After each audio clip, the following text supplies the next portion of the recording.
Muchas gracias por estar ahí. Estamos acá con Juan Margulis, un Buenas. amigo, en la presentación de tu primera novela, Así es. Monocromo. Primero que nada, queremos agradecer a la gente de Cúspide que nos prestó este hermoso lugar acá en Cúspide, Recoleta. Queremos agradecer a Hernán Díaz, gerente de la sucursal de Recoleta, y a Florencia Morén, jefa de marketing de Cúspide, de nuevo, por prestarnos este lugar para la presentación de tu primera novela. Así es. ¿Cómo estás? ¿Cómo estamos? Muy bien, contentísimo. ¿Qué te puedo decir? Juan, contame si querés, ¿cuándo fue que quisiste empezar a escribir un libro por primera vez y por qué? Bien, bueno, a ver, cuando de chico ya, realmente cuando yo estaba teniendo más o menos 10, 12 años, me crucé con algunos libros de mi vieja, que eran libros de Lobsang Rampa. Lobsang Rampa es un tibetano que escribía El Tercer Ojo, tenía mucho que ver con los recorridos hacia el Tíbet, ir en busca de la espiritualidad. No sé por qué me crucé con esos libros de mi madre y me parecía fascinante. Y también había una enciclopedia Salvat que tenía cuentos para chicos. Y me acuerdo con mis hermanos, e inclusive con mi primo también, que los leíamos y los releíamos. Me parecía fascinante el hecho de poder construir un mundo, o sea, armar algo tan mágico. Y lo único que sí recuerdo perfecto, un momento de fiebre mía, que escribí un cuento, mi primer cuento habrá sido más o menos, era primario, 10 11 años, que tenía que ver con una cotorra que se enamoraba de un camello que lo tenía enfrente ¿Lo en el tenés? zoológico. No lo tengo, no, lo perdí, pero me lo acuerdo perfecto. Y para mí era fascinante. En realidad lo fascinante era poder escribir algo, crear un mundo. ¿Lo Era compartiste alguna vez con alguien ese con cuento? mi mamá. Solo con tu mamá. Con mi mamá, no sé si recordará el libro, Pero vos sí. pero yo me recontra acuerdo porque era un cuento de una hoja y media, 2 hojas. Mi vieja laburando, yo estaba en cama, tendría gripe, y que cuando me vino a ver se lo mostré. Me acuerdo la reacción de mi mamá de la cotorra con un camello, es un poco fuerte, pero lo pudo sobrellevar. Me imagino un poco de terapia, pero lo pudo sobrellevar. Y nada, esos fueron los comienzos de la literatura. Y bueno, después, nada, siempre en realidad estuve acompañado con los libros. Escribir una novela fue hace 4 o 5 años. Sí he escrito cuentos, muchos cuentos, nunca los publiqué por las vueltas de la vida. ¿Todavía? Todavía. Esos los tendría que buscar porque están dando vueltas por algún lado que tendría que buscarlos. Pero sí, la verdad que siempre estuve cruzado con la literatura. Tu primera novela, ¿por qué Monocromo? Bien, vamos directo al nombre. Bueno, a ver, la realidad es que más o menos el nombre empezó a salir a mitad de la novela, cuando yo estaba escribiendo el bosquejo de la novela, ¿sí? Eh, Porque tiene una intención, en realidad habla de cómo yo empecé a imaginarme la novela y por qué tenía esa intención. Monocromo es justamente eso, es tratar de sacar todos los colores y poner en blanco y negro algo, y era lo que a mí se me ocurría con el protagonista y con el hilo de la novela. La novela tiene mucho que ver con ir en busca de sacar tonos y dejar todo en blanco y negro, ¿sí? Radicalizar quizás desde el discurso una acción. En esta búsqueda del blanco y negro, ¿por qué también elegiste escribir un libro sobre esta temática de una adolescente del interior de Santiago del Estero que viene a Buenos Aires? Una historia que quizás muchos conocemos hasta en el mundo propio, hemos tenido a alguien que ha venido del interior, y a su vez su hijo que se convierte en un líder carismático. ¿Por qué qué hay del blanco y negro en estas dos historias que se van contando en paralelo? ¿Por qué elegiste vos eso? Bien, la realidad es que yo no elegí eso. Esto va a parecer raro, pero en realidad la novela eligió ser así. Mi intención era claramente describir a un líder carismático. Cuando la intención fue explicarlo desde la génesis o de la prehistoria del protagonista, me doy cuenta que había una historia paralela, previa a él, que tenía que ser contada. ¿Por qué una santiagueña que viene del interior? Es un lugar común, creo que en la Argentina y en Latinoamérica, como los de el medio del monte, en el medio del interior, creen o se imaginan o proyectan o le relataron que en las grandes ciudades hay todo lo que no hay en el campo o todo lo que no hay en el interior, y ese mundo en el cual vienen sin tener realmente mucha idea de qué se trata. Y bueno, y después las peripecias de cada historia, ¿no? Ahí ya quizás sí fue una elección que se puede alejar del común, pero el común es un común que atravesó por lo menos Argentina, y creo que sí, si lo hablamos de cualquier país latinoamericano, fue cayendo en cada uno de ellos, ¿no? ¿Qué hay de vos en el libro? Vos en la mini bio que aparece al final, dice, hay un Juan donde se contrasta quizás la psicología, estudiaste psicología, sos psicólogo, y el desarrollo comercial. ¿Qué hay de esos dos mundos que quizás también hasta podrían ser, ¿no?, blanco y negro en monocromo? Bueno, en la psicología, yo soy analista. En realidad lo que sí hay mucho del libro, y por sobre todo la primera barradura, y quizás es el núcleo de cómo arranca el libro, es mi obsesión en algún momento de comprender cómo desde un discurso radicalizado puede generar en una masa una identidad. Freud en algún momento la ha llamado histérica, o una identidad de rasgo, ¿no? Un Freud de los años 20, en donde empieza a entender, previo al fascismo, o previo, digo, a la cumbre del fascismo y del nazismo, como él ya iba entendiendo que un líder puede generar, simplemente por ponerse en una posición de ideal, ¿sí? Claramente la identificación de todos los demás, proyectándose en él como el líder de todos ellos. Y eso era lo que a mí me obsesionaba. Eso con respecto a qué hay de mí con respecto a la psicología. ¿Y qué hay de mí con respecto a lo comercial? Bueno, en realidad, más allá de lo comercial, lo que me permitió tener este trabajo corporativo y trabajos en diferentes lugares fue poder viajar, poder conocer, poder recorrer, si bien previamente yo ya lo hacía. Pero la realidad es conocer, tuve la suerte de conocer un poco diferentes lugares de Latinoamérica y lugares en común que consideraba en ese momento que podían llegar a ser escritos desde esta historia. En esos recorridos que hacemos, me adelanto una pregunta, pero me parece que está bueno tenerla ahora, en esos recorridos que hiciste en América Latina, en diferentes países de América Latina, encontrás esto mismo de la santiagueña y encontrás esto mismo de el tutú carismático, el protagonista carismático que mueve a las masas.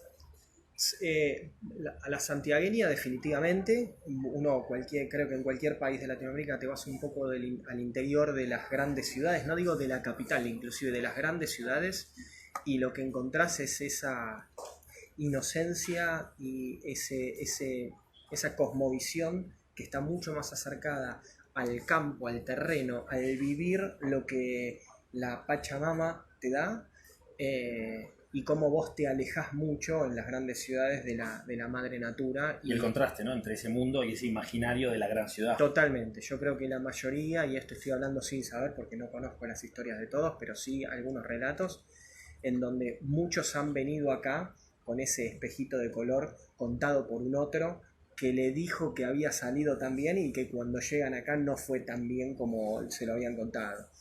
En el caso de Clota, ¿no?, de la protagonista de la segunda historia, la particularidad que tiene es que tampoco pretendió mucho dato, ¿no? Ella se entregó mucho más, ¿sí? Quizás hay una radicalización en esa acción que tiene que ver con acompañar a un otro que tampoco tenía muy claro quién era, porque al fin y al cabo no era muy conocido para ella su propia pareja. Quizás hoy podría haber más información, pero en el momento en que un poco está situado el libro, no había como enterarse de cómo era la gran ciudad, más allá de que eso que le comentaban o que le llegó, o ese espejito de color. Exactamente. Que, para terminar un poco esta primera parte de vos, ¿cuáles fueron esos escritores que marcaron tu camino de la escritura, ¿no? A mí... Y que te marcaron, perdón, a vos, y que sentís que están marcados en el libro, que te ayudaron a escribir el libro. Son dos preguntas en una. No, está bien. A ver, bueno, a mí un libro que a mí me pareció increíble y que de hecho siempre se lo daba amigos, a gente que le gustaba leer y que quizás no generaba el impacto, sí que es espectacular y nadie va a poder decirlo, pero no generaba el impacto que me generó a mí, es La gesta del marrano de Marcos Aguinis, porque me parece que contó claramente lo que es el sufrimiento de un, bueno, no voy a contar el libro de Marcos, No lo vamos a spoilear. pero sí claramente como Marcos Aguinis le da un color tremendo a una historia puntual de colombina de Argentina y cómo realmente los primeros judíos se hicieron en algún lugar acá. Pero por sobre todo el relato. Después, bueno, de los grandes, ¿no? García Márquez creo que es para mí la persona con la que logra hacer algo que es único, que es como con las primeras 4 palabras poder enganchar a alguien, ¿no? En Crónica de una muerte anunciada. Creo que él puede explicar con 4 palabras una incógnita que te lleva hasta el final. Siempre digo lo mismo, quizás el mayor problema, y como no está vivo voy a decirlo, fue Kafka. Para mí Kafka maneja algo que es imposible que alguien maneje, que es una retórica, la retórica kafkiana, no estoy descubriendo nada, pero que quizás a uno que arranca en esto lo puede llevar a un terreno que si no tenés las capacidades podés quedar empantanado. No sabes por dónde salir. Claro, o sea, armar un diálogo como en El Castillo en Kafka, armar un diálogo de 4 capítulos en donde están sentados en un castillo y no sucede, en una taberna y no sucede más que hablar, y vos decís, pero fue buenísimo, bueno, puede hacer Kafka y 5 más. El empezar a escribir en mi primer novela hace que empiece también a conocer cuáles son mis bordes, ¿no? Y mis bordes están por otro lado. ¿Te ibas de esos bordes y te tenías que recuperar? Me fui 10.200 veces y me he recuperado y acá está el libro. Los bordes no los conocemos. Claro, podemos decir que se llegó, pero definitivamente toqué por diferentes lugares. Sí. Y ahora para meternos en el libro, que ya lo estamos haciendo, es, sin spoilearlo, es lo más difícil, hablar del libro sin hablar del libro. ¿Qué es? ¿Es novela? ¿Es ficción? ¿Es realidad ficcionada? Definitivamente por estructura es una novela. ¿Sí? Voy a ir por lo más fácil. Es una estructura por estructura, es una novela por estructura. Lo que es ficcionada porque no puedo decir que hay algo que haya sucedido. De hecho, intenté, después lo dirán los que lo lean si lo logré, intenté crear un mundo. Como bien dije, mi intención siempre fue crear un mundo, pero que obviamente es ficcionado, pero que tiene muchos lugares en común. Yo lo que pretendía era que el que lo lea toque los nervios te diría que tendrías que ser bastante, no por el libro, no por quien lo estoy relatando, escribiendo yo, sino porque definitivamente te tiene que haber tocado algo de lo que sucede en el libro. Es la historia de Argentina, ¿no? Y de Latinoamérica, creo yo.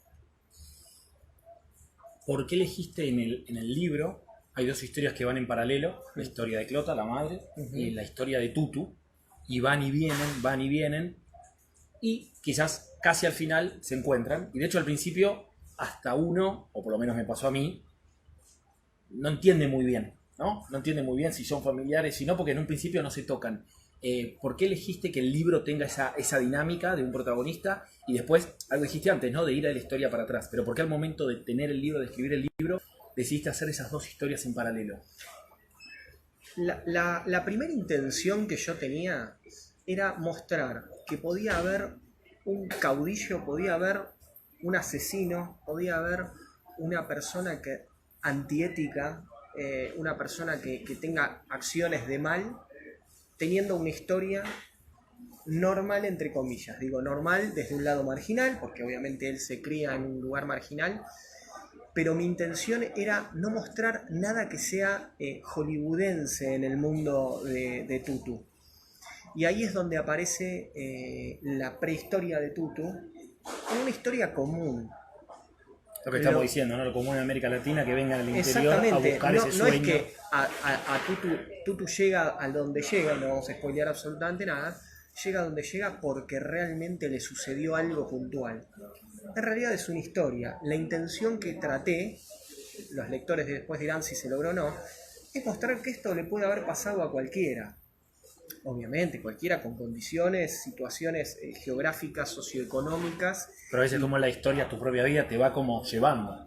Es lo que estás contando que le pasó a tú, que le pasa. La vida le fue llevando tanto a él como a Clota. Son vidas comunes en este mundo. No hay algo puntual que vos puedas decir. Claro, él es así porque se gestó tal o cual cosa en particular. De hecho, intenté en el libro relatar cotidianidades de nuevo, en un lugar donde hay realmente situaciones de escasez, en donde Clota ha logrado mostrar que esas falencias no generen una huella en la crianza de sus hijos, y no voy a spoilear nada, después verán si eso se logra o no se logra, y si se logran todos o no se logran todos, ¿no? Yo quiero spoilear una partecita porque me parece que está buena en esto que estamos diciendo, que no se le marca a él, ¿no? Como un momento de... Pero a mí sí me gustó mucho un momento, y lo sumo a esto, por eso lo quiero leer ahora, cuando vos decías esto de no hay un momento que lo haya marcado y hay historias cotidianas que quizá le pasaron a todos.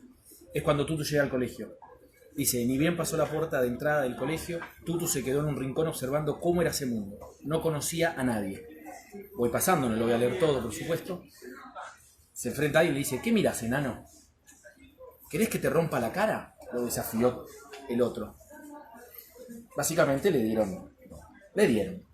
Y la maestra le pregunta, Ramoncito, ¿estás bien? Él no decía nada. Voy saltando, ¿eh? Sí, estaba jugando con un gato. Quise agarrarlo y me caí. Cuenta Tutu. Básicamente le habían dado. Y más adelante se quedan solos con el que le había pegado. ¿Por qué no le dijiste a la maestra qué había pasado? Porque mi mamá me dijo que no me meta en problemas. Y después no lo vamos a spoilear, básicamente la vida de Tutu es un problema, ¿no? Pero me parece que es un momento en el que de alguna manera algo de su carácter ahí se forma. Es un hecho que pasaba mucho en los colegios, más del que llegaba, pero me parece que marca un poco esto que vos estabas diciendo, ¿no? Sí, con respecto a ese caso en puntual, yo tengo la suerte de haber ido a un colegio primario. Bueno, yo hice jardín primario, secundario, universidad del Estado. Realmente me dio una gran mano para poder ser gran parte de lo que soy, ¿no? Por lo menos a nivel académico y a nivel intelectual, definitivamente. La escuela primaria en la que yo fui, y seguramente hay muchos que me están mirando que fueron también, porque tengo muchos amigos que siguen siendo de esa época, fue una escuela que tenía, en la década de los 80, teníamos la suerte de poder ir los de clase media. Yo fui de clase media normal, y los de clase baja, nosotros estábamos, la escuela estaba a 4 cuadras de una Villa Miseria y a unas 8 o 10 cuadras de otra, y convivíamos todos. Y de hecho convivíamos a tal punto de que todo sucedía. Nos invitaban inclusive a los cumpleaños y íbamos, y había una dignidad hermosa del lado de ellos. Pero también a la vez había un poder que tenían ellos que era tremendo. Y cuando ellos querían, lo ejercían. Era un poder de miedo. Nosotros, claramente, cuando había una agresión, o nos apoyábamos en ellos para que nos defiendan, y cuando nos tocaba a nosotros, realmente había una posición de sumisión de parte nuestra frente a ellos. Convivíamos todo el tiempo, esto no generó ningún problema. Yo tuve... No, es primaria y secundaria donde es más... primaria y secundaria. Sí. En el secundario no, porque ya era... bueno, porque lamentablemente, ¿qué te puedo decir, no? Se quedaban en el camino. En el secundario quedábamos solamente...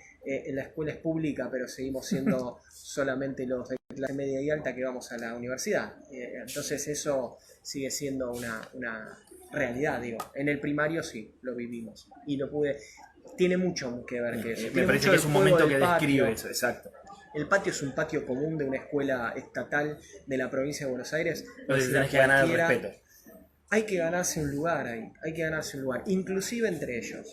Digo entre ellos porque lamentablemente esto es así, digo, los que venían de un lugar más pobre, que conocían más poner el cuerpo y pelearse, y quizá nosotros también entre ellos había una posición de jerarquía.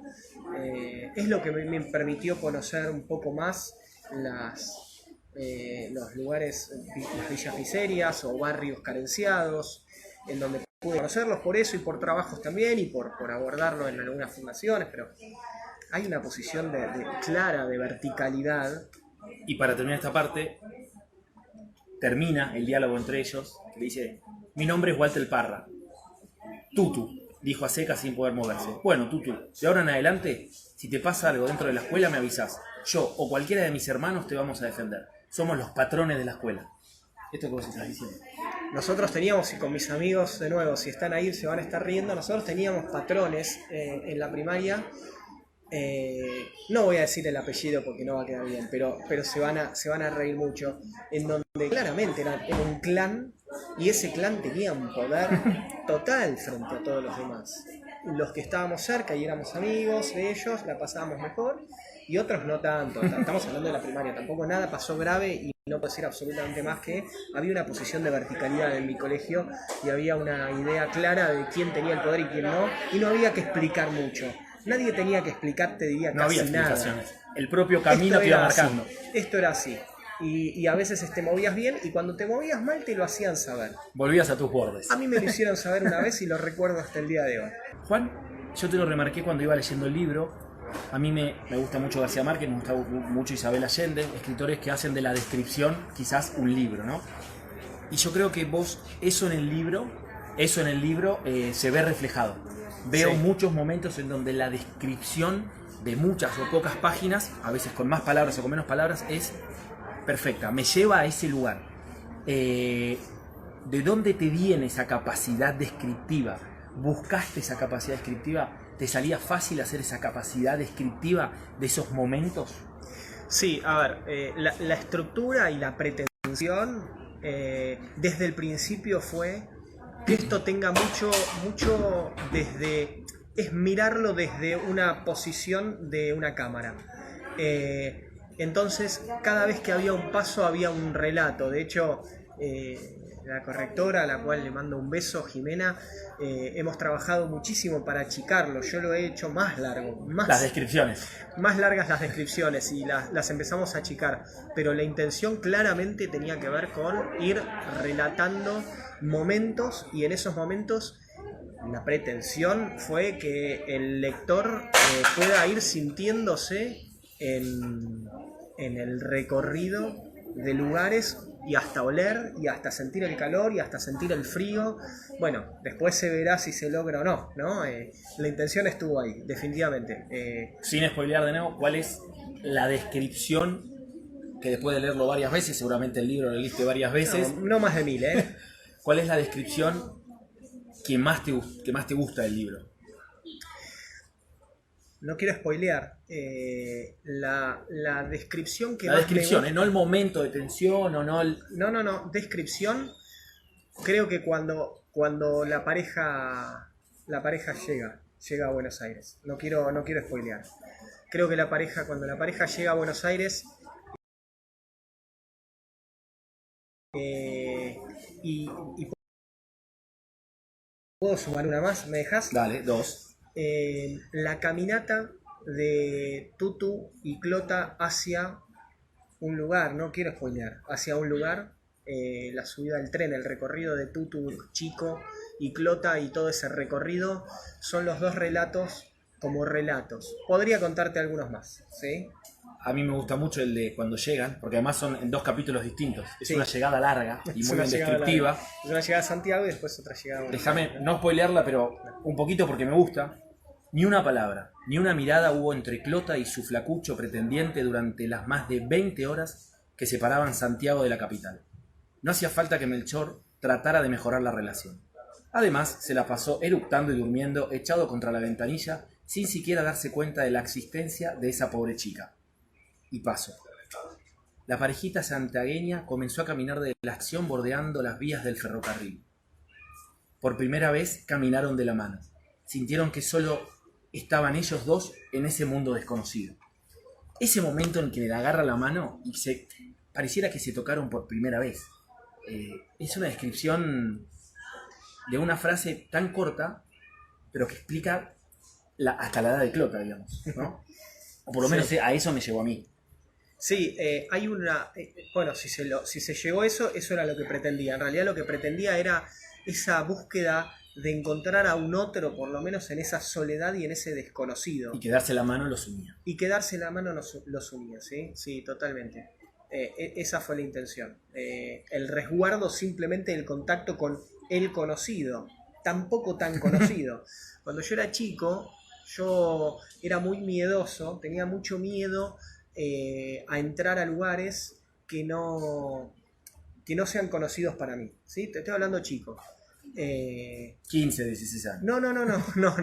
No, pero 5, 6, 7 años, por lo menos en esa época. Y yo usaba mucho a mi primo, a Chelo, que era de la misma edad que yo, pero y a mí no le Rambo. importaba nada. Con tenerlo a Chelo al lado a mí me alcanzaba. Suficiente. Ese sentimiento de encontrar lo común en el otro, ahora se está enterando a Chelo que lo he utilizado un montón. Hasta el día de hoy. Tutu, ya es hora. Así comienza el libro, ¿no? Antes dijiste las 4 palabras, esas son tus 4 palabras con que empezás el libro. Abre, ¿no? Porque uno se pregunta, bueno, ¿y ahora qué? Y después se empieza. ¿Por qué ese comienzo? ¿Empezaste así? ¿Lo cambiaste? Empezó así.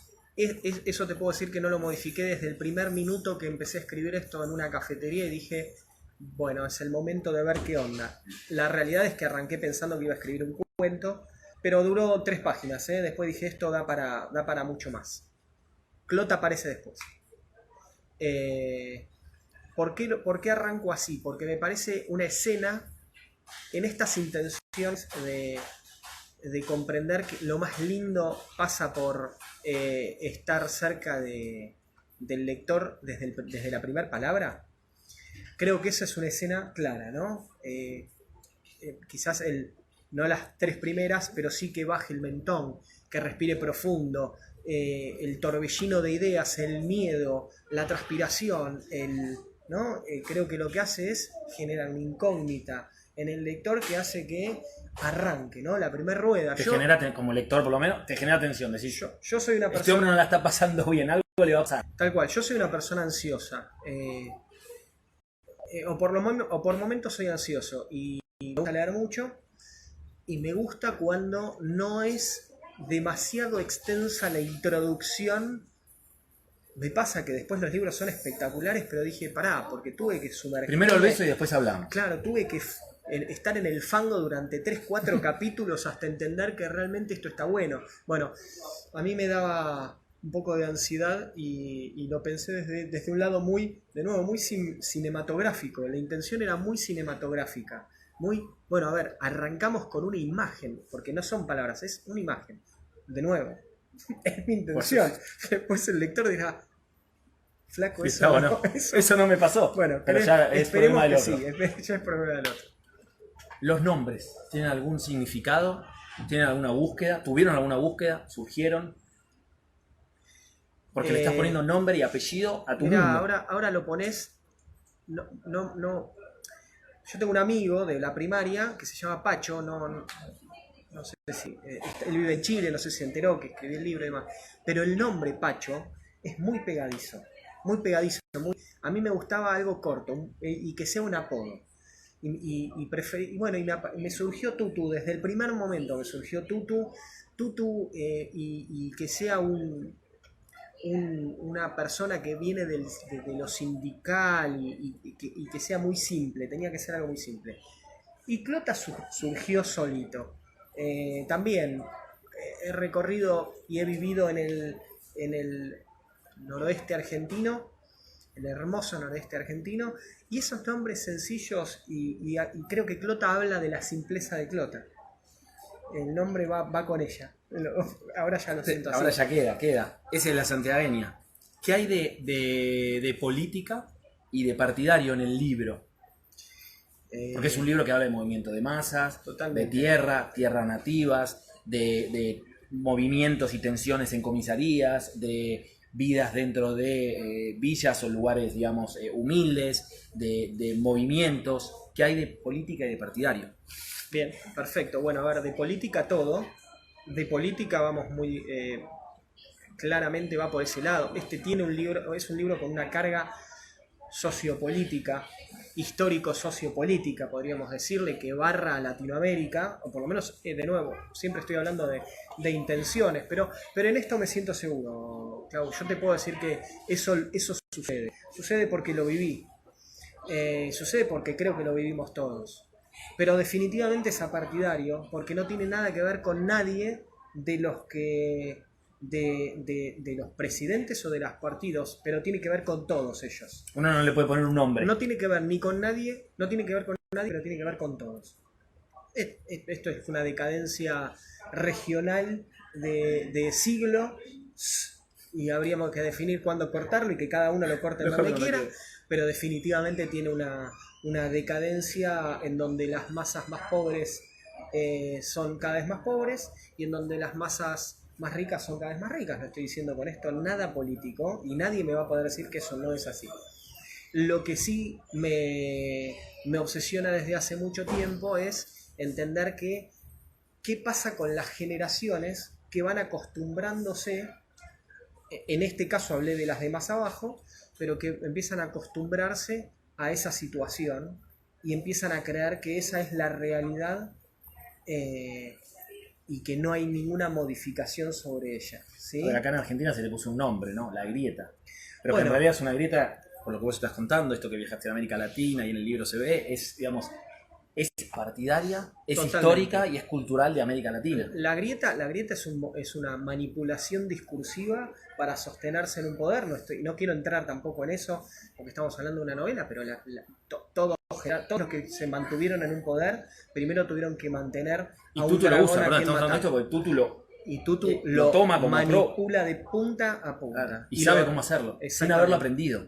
Lo recontra manipula, lo hace muy bien, ha leído, sabe cómo hacerlo, y cuanto mejor le sale, más reacción de masa obtiene de sus seguidores y más radicalizado se va moviendo, y no estoy spoileando nada con esto. Pero definitivamente Tutu es un gran manipulador discursivo desde un lugar muy sencillo, porque no es que él va adaptándose a diferentes situaciones, sino que esto tiene una intención en la novela, sino que en realidad lo que tiene es una continuidad de algo que le da resultado. Por eso quizás el lector puede encontrarse siempre con algo repetitivo, pero hay una intención de repetición ahí. Tutu repite el discurso, adaptándolo, cambiando, ajustándolo, pero siempre dice lo mismo. Como mucho le pone un poquito más de fuerza, pero no más que eso, siempre sobre la misma temática. Nos quedan 5 minutitos. Me gustaría, antes de terminar, que cuentes para todos aquellos que muchos dicen, yo quiero escribir un libro, me gustaría escribir un libro, o todos son escritores ahora. ¿Cómo es el proceso de escribir un libro? ¿Es un proceso fácil? ¿Es un proceso solitario? ¿No? Muy hollywoodense, hablábamos el otro día, uno se sienta, ¿no?, viendo el vídeo y en el medio de una casa enorme que apoya el último ojo cuando es el final.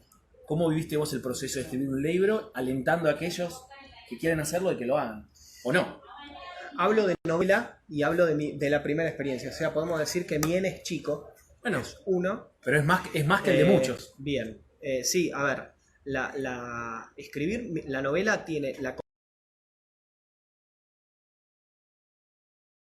construcción del mundo que vos vas a escribir en la novela es solitario y creo que está, por lo menos en mi caso, era un placer solitario al cual mi pareja, Ana, lo ha padecido y hasta, pero después alentado, porque ella sabe que en mis momentos de silencio estoy pensando, construyendo en cierta forma este mundo, así que me ha bancado un montón. Así que el proceso de construcción del mundo es claramente solitario. Lo que yo puedo decir es que uno no escribe un libro porque estás escribiendo y nada más. Muchos se han enojado conmigo diciendo, pero no sabía nada que estabas escribiendo. Me parece que escribir es una cosa, y escribir un libro, terminarlo y arrancar todo el proceso que yo con la editorial Cesarini, a la cual adoro, la amo profundamente porque me acompañaron perfecto en todos mis tiempos de aprendizaje, Osvaldo y toda la gente, y la realidad es que después con Jimena armamos un equipo, Jimena, no voy a estar nombrando a todos, pero sí estuvimos trabajando en un equipo y se hace en equipo. Y después, la etapa con amigos, tuve la suerte de trabajar con amigos. Y después la discusión, porque ni siquiera queda ahí, va más allá. Y es la discusión mi amigo Tata de toda la vida, que lo he charlado cerveza de por medio, o con Juan y otro amigo que le iba diciendo cómo iba avanzando y le contaba algunas cosas.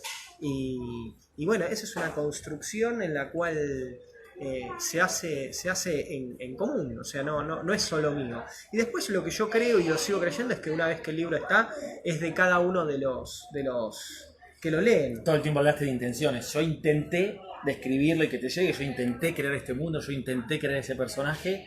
Ahí está, ¿no? Cuando vos lo agarrás ya es un problema del otro, ya no tuyo.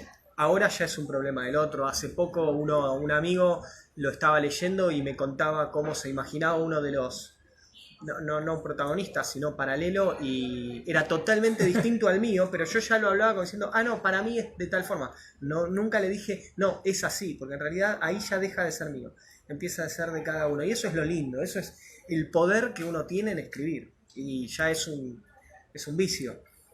Las últimas tres, el libro tiene una sola dedicación a Pepe, mi abuelo. Pepe, mi abuelo, voy a tratar de no emocionarme. Bueno, ¿por qué Pepe, mi abuelo? En realidad, desde el primer momento en que yo me proyecté escribiendo el libro, me imaginé al abuelo. Pepe fue el que me incentivó, y creo que a todos los nietos, a ser curiosos. Fuimos curiosos, y como tal, creo que construyó una familia siempre yendo un poquito más allá. Un tipo muy inteligente, recontra inteligente, con una capacidad tremenda de ir cerrando todos los conceptos. Y a mí, en el juego me ayudó a ser curioso, a aprender, a buscar. ¿Qué te hubiese dicho el libro? Y yo me imagino que debería estar contento, sí, debería. Yo creo que sí, muy contento. Lo leería definitivamente. ¿Cómo definirías a Monocromo? Es una novela que cuenta una realidad que lleva a lugares comunes en un relato particular, desde un relator, valga la redundancia, agnóstico, en donde no genera una opinión y en donde solamente los colores y las crudezas tienen que ver con hablar de una situación que sucede desde el lado de Tutu y desde una realidad de construcción en sus deseos de construir un mundo de Clota con sus herramientas, ¿sí? Es eso básicamente, es una conjunción de una historia larga, desde una vida de Clota hasta el final, en donde realmente creo que el lector puede ir llevándose a cómo se va conjugando, se va gestando este Tutu final. Esto es Monocromo con Juan Margulis, tu primera novela. Muchas gracias. Gracias. Esperemos que les hayan gustado. Agradecemos de nuevo a Cúspide, a Hernán Díaz, gerente de la sucursal de Cúspide Recoleta, y a Florencia Morén, jefa de marketing de Cúspide, por no habernos prestado el espacio. Y los invitamos a todos a leer Monocromo, la primera novela de Juan Margulis. Muchas gracias a todos, espero que les guste. Y bueno, nada, seguiremos escribiendo.